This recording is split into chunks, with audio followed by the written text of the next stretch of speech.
Da Rádio Agerte, e o Eduardo Lienz conversa com o presidente da FECOAGRO, o Paulo Pires, que repercute a questão da safra de trigo, que está se prevendo a maior safra de trigo da história do Rio Grande do Sul. Também expectativas com relação aos governos, governo Lula, governo Eduardo Leite.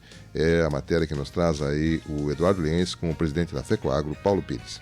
Para sabermos como está a realidade da cultura do trigo no Rio Grande do Sul, Brasil e nos principais países produtores, vamos ouvir o presidente da Federação das Cooperativas Agropecuárias do Rio Grande do Sul, FECOAGRO-RS, Paulo Pires, um dos maiores conhecedores desse mercado.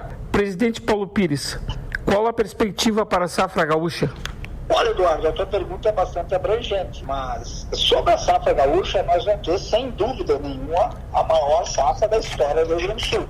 Houve um aumento de área de plantio e nunca houve uma produtividade igual no Rio Grande do Sul. Tivemos excelentes produtividades na história do trigo do Rio Grande do Sul, mas nunca o que está acontecendo esse ano. Então, isso é um fato extraordinário que tem que ser comemorado e, principalmente, tem que ser acreditado ao nosso agricultor que, mesmo depois da maior frustração de verão da história, ele acreditou, ele foi resiliente e acreditou nas culturas de inverno e aumentou a área de plantio. Quando você pergunta do mundo, eu posso dizer o seguinte: a Argentina, que é um grande produtor de trigo para o mundo, ela vai colher aí um pouco mais de 50% do que sempre colhia. Isso é uma desestruturação política, com reintegro, com imposto de exportação, enfim, e um pouco de clima, lógico, clima seco. Então, nós temos um cenário em que o Rio Grande do Sul pode sim, a questão da guerra da Ucrânia continua, pelo menos impedindo os ucranianos de produzir, é um dos maiores produtores de trigo do mundo, Então, continua com um cenário favorável para o trigo no mundo, e isso o Rio Grande do Sul e seus produtores podem tirar proveito. Presidente Paulo Pires, teremos bons preços para os produtores gaúchos? Não posso falar isso, aí tu tá me cobrando demais, Preço futuro de commodities, de grão, é muito difícil, são muitas variáveis. Por exemplo, eu te coloco uma. Nós temos aí no processo de transição, tem dias que o dólar sobe 4%, no outro dia baixa 2%, a bolsa cai 3%, no outro dia sobe 4%. Então, quer dizer, essas incertezas, nos remete a, infelizmente, uma indefinição muito grande na questão de preços. Mas o cenário, ele, mesmo essas desavenças que existem, essas coisas, notícias ruins, eles, de certa forma, beneficiam a precificação do trigo no mundo. E isso é bom, principalmente depois do trabalho da FECOAGRO e da Embrapa, que o Rio Grande do Sul se tornou uma player exportadora de trigo para o mundo. Do trigo total que vai ser colhido, quanto foi originado pelas cooperativas agropecuárias? Eu acredito que as cooperativas ficarão com originação entre 50% e 60%, é um de grande, mas no meu ver é isso, e o Rio Grande do Sul produz mais de 5 milhões de toneladas de trigo. Mudando de assunto, presidente Paulo Pires, e qual a sua expectativa para o governo Lula? Olha, a expectativa, eu vou dizer que existe um pouco de ansiedade, uma ansiedade muito forte. Nós tivemos, durante o governo Bolsonaro, um período de muita euforia na agricultura brasileira ou no sistema agropecuário do Brasil.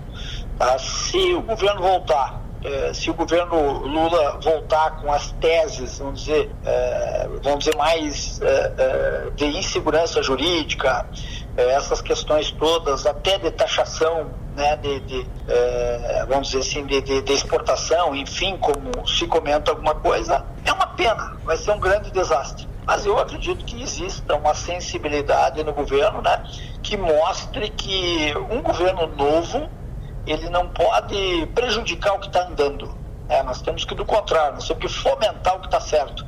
Tentar corrigir, tentar amenizar o que está errado, mas fomentar o que está certo. Então, essa questão, principalmente dessa, vamos dizer, essa desigualdade social que nós temos no Brasil, ela deve ser combatida, mas ela não pode ser combatida tirando a eficiência do setor produtivo, tirando a competitividade do setor produtivo. Então, essa ansiedade existe muito forte, e tomara que o governo entenda a importância do agro para o desenvolvimento do país. Como o senhor vê as indicações do deputado Neri Geller, senador Carlos Fávero e a senadora Cátia Abreu para a transição na agricultura no governo Lula? Olha, mesmo o Geller sendo gaúcho, tá, os trabalhos que esse pessoal, quando passou pelo Ministério da Agricultura, menos o Fávero, né, os outros eu não tenho saudade. Então, tomara as pessoas mudam, né? O trabalho também pode mudar. Agora, realmente, infelizmente, não nos representam de uma forma clara. Eu preferia muito mais um Roberto Rodrigues, que foi o ministro da Agricultura no primeiro governo Lula, né?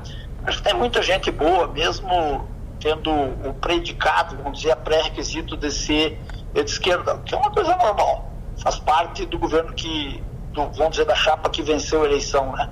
Agora, esse pessoal, principalmente com uma identificação muito forte com o Centro-Oeste e uma identificação política partidária, enfim, a ministra Cátia foi ministra da Dilma Rousseff e não teve um trabalho excepcional, não teve um trabalho que deixou saudade, né? Então a gente vê isso com bastante preocupação. Agora a gente tem que sentar e a gente tem que conversar. O setor não pode se negar de conversar com um governo eleito.